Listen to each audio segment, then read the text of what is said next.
When President Donald Trump announced sweeping tariffs in April 2025, the global financial community buzzed with speculation.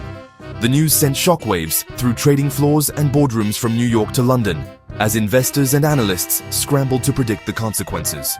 Would this bold move upend decades of financial relationships? Or would it simply be another chapter in the ongoing saga of global economic rivalry? The uncertainty was palpable, and the stakes were high. The move was expected to drive European governments and corporations toward their own banks, away from Wall Street. Many in Europe saw this as a rare opportunity, a chance to reclaim financial influence and reduce their dependence on American institutions. In boardrooms across the continent, executives debated strategies to capitalize on the moment, hoping to channel more capital through European banks and foster a new era of economic independence. Many predicted a renaissance for European investment banks, assuming economic patriotism and new barriers would shift business locally. The expectation was that, with American banks facing new hurdles, European firms would finally step into the spotlight, capturing lucrative deals and expanding their global reach. Financial media buzzed with stories of a coming power shift, and some even spoke of a new golden age for European finance. Even JP Morgan's CEO admitted to losing a few overseas clients, fueling hopes of a major shift. For a brief moment, it seemed as if the balance of power might truly be changing. European bankers were optimistic, and American executives grew wary of losing their global edge. But this optimism overlooked the entrenched strengths of American banks: scale, technology, and capital. Decades of investment in digital infrastructure, risk management, and global networks had given Wall Street a formidable advantage. While European banks hoped to catch up, the reality was that American institutions remained deeply embedded in the world's financial system. The fundamentals of global finance hadn't changed, despite the political shock. Money still flowed where it found the most efficiency, security, and opportunity. Wall Street's infrastructure, expertise, and sheer financial muscle continued to attract clients from every corner of the globe, even as new barriers emerged. The story of 2025 would not be European resurgence, nor a dramatic realignment of global finance. Instead, it would become a lesson in the resilience of established power. In the end, the world was reminded of Wall Street's enduring dominance, a dominance built not just on history, but on relentless innovation, deep resources, and a global reach that few could rival. As 2025 progressed, European bankers' optimism faded. The expected shift away from American firms never came. By year's end, U.S. banks still held a commanding 37% market share in European investment banking fees, unchanged from 2024. The numbers told a clear story. Wall Street's dominance was structural, not easily shaken by politics. Long-standing relationships, global reach, and superior service kept European clients loyal to U.S. banks. The lesson? Capital, expertise, and scale outweighed geopolitics. Even with new tariffs, European companies still turned to the biggest, most connected players. Wall Street's grip on Europe remained as strong as ever. To understand why European banks missed their chance in 2025, you have to look back to the seismic shock of the 2008 financial crisis. That year, the world's financial system was shaken to its core, and the aftershocks would shape the next 2 decades of banking on both sides of the Atlantic. In the United States, authorities moved swiftly. They forced banks to recapitalize, imposed strict new regulations, and demanded that financial institutions clean up their balance sheets. The government coordinated a rapid, unified response, determined to restore confidence and stability.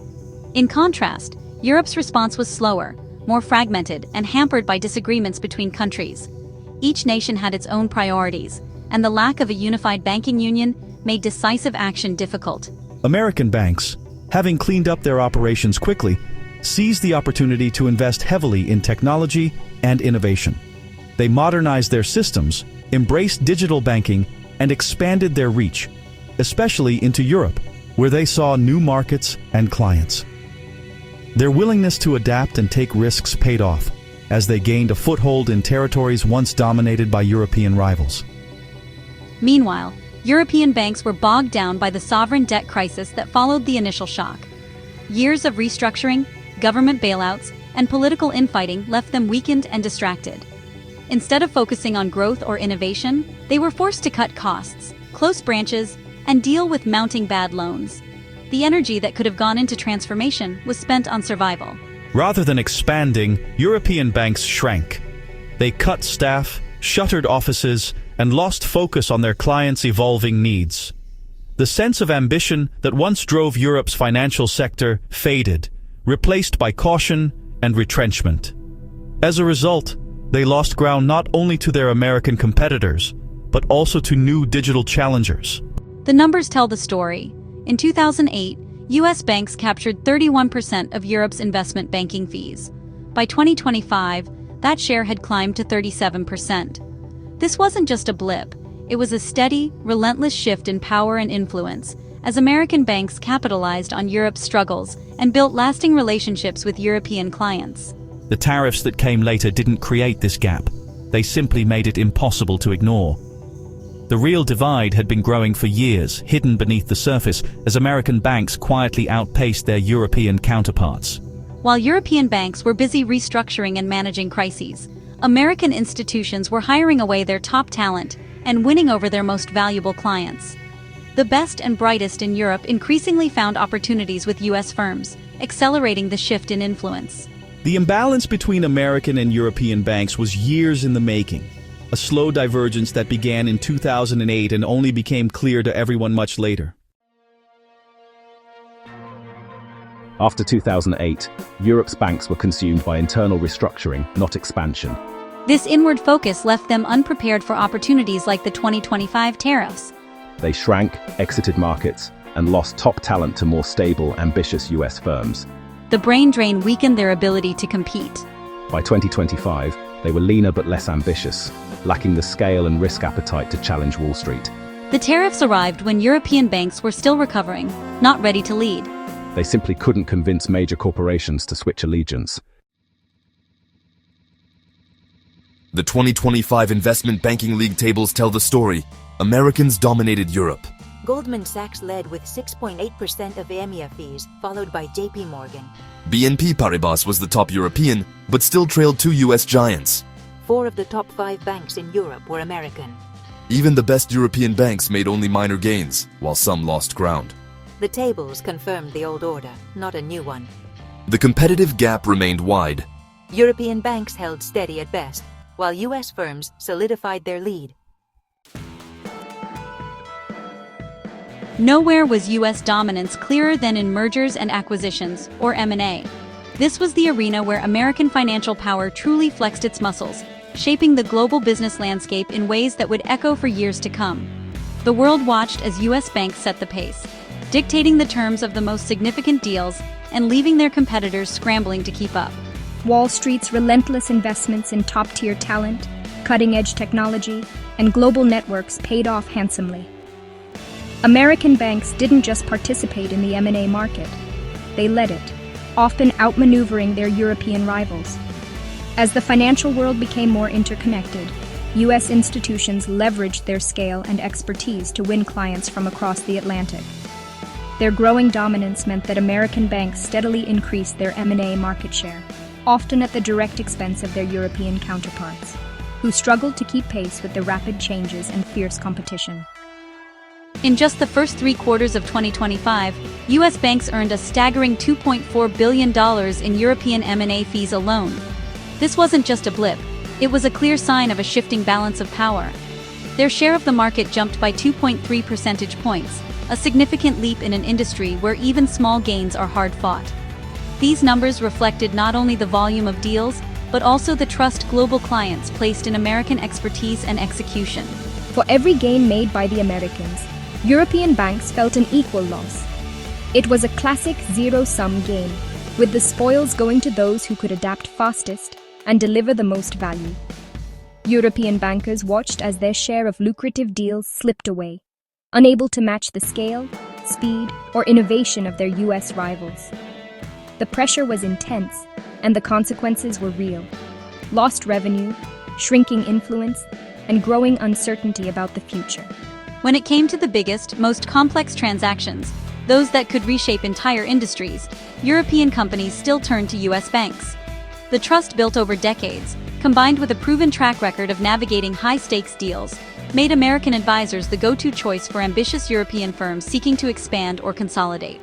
US firms especially dominated billion-dollar deals in the fast-evolving tech, media, and telecom sectors. Their deep sector knowledge, access to capital, and ability to assemble cross-border teams gave them a decisive edge. These were the deals that made headlines and set the tone for the future of global business. And Americans were at the center of it all. The secret to their success wasn't just size or money, it was expertise. U.S. banks brought together teams with deep industry knowledge and the financial firepower to make even the most ambitious transactions possible. No matter how high tariffs rose or how tough the regulatory environment became, their ability to deliver results gave them an advantage that others simply couldn't erase. In the end, European banks simply couldn't match that combination of scale, expertise, and global reach. The real battle was won not just in boardrooms, but in the relentless pursuit of excellence that set American banks apart. The story was similar in equity capital markets, ECM, where companies raise money by issuing shares. American banks' global distribution networks and access to U.S. investors made them the top choice for European equity offerings. Their reach created a cycle. Success led to more deals, which led to more success. European banks with smaller investor networks often played second fiddle, even at home. The tariffs didn't change this structural advantage. European companies prioritized access to global capital over political sentiment. Wall Street's ability to tap U.S. funds outweighed any patriotic impulse. In ECM, global reach always trumped local allegiance. European banks' struggles in investment banking didn't reflect their overall health in 2025. Their core business, commercial and retail banking, remained strong, driven by rising interest rates. Higher rates boosted profits from lending, offsetting weak investment banking results. This stability let them continue restructuring and invest in technology. Universal banks' diversified models meant stock prices rose, even as investment banking lagged. Investors rewarded improved profitability in core lending, not deal-making. The paradox: banks grew stronger overall, even as Wall Street dominated investment banking. The events of 2025 proved that politics alone can't shift the balance in global finance. In investment banking, scale and speed matter most, and US banks have both. Their vast networks, deep talent pools, and transaction volume create a structural advantage. Scale brings network effects. More deals, more data, more value for clients. Speed, powered by technology, lets them adapt and execute faster than rivals. European banks, still restructuring, couldn't keep up. The tariffs revealed a structural gap, not a missed political opportunity. For Europe to catch up, it'll take more than politics. It'll take a generational commitment to scale and speed.